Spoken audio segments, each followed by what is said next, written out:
BJP দলেতো কতো আন্দোলন কৰা নাই।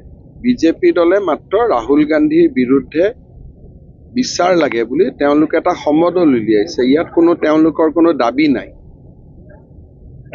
ধৰক আজি আপোনালোকে বিচাৰিছে যে সাংবাদিকৰ দৰমহা বৃদ্ধি হ'ব লাগে, এটা সমদল উলিয়াইছে। ইয়াত আৰু গেট ভাঙা,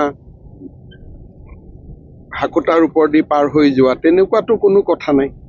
গতিকে আজি প্ৰতিদিনৰ হেডলাইনটোৱে ভুল হৈছে। আমাৰ ভৱেশ কলিতাহঁতে কোনো আন্দোলন কৰা নাই, চৰকাৰৰ বিৰুদ্ধে তেওঁলোকে কোনো ক্ষোভ প্ৰকাশ কৰা নাই। মাত্ৰ নাগালেণ্ডৰ উত্তৰ পূৰ্বৰ মহিলা এগৰাকীৰ ওপৰত ৰাহুল গান্ধীয়ে কৰা অভদ্ৰ আচৰণৰ বিৰুদ্ধে প্ৰতিবাদ কৰিছে। এইটোতো আন্দোলন নহ'ল যে দৰমহা বঢ়াব লাগে, তেনেকুৱা আন্দোলন নাই, বা অমুকক কিবা দিব লাগে তেনেকুৱা এইটোতো আন্দোলন নহয়। গতিকে এইটো এটা, যদি অহাকালি অসমক কোনোবাই অপমান কৰে তেতিয়া তাৰ বিৰুদ্ধে এটা প্ৰতিবাদ নহ'ব নেকি? তাততো কোনো আপত্তি নাই। এই মিডুল ইছলামৰ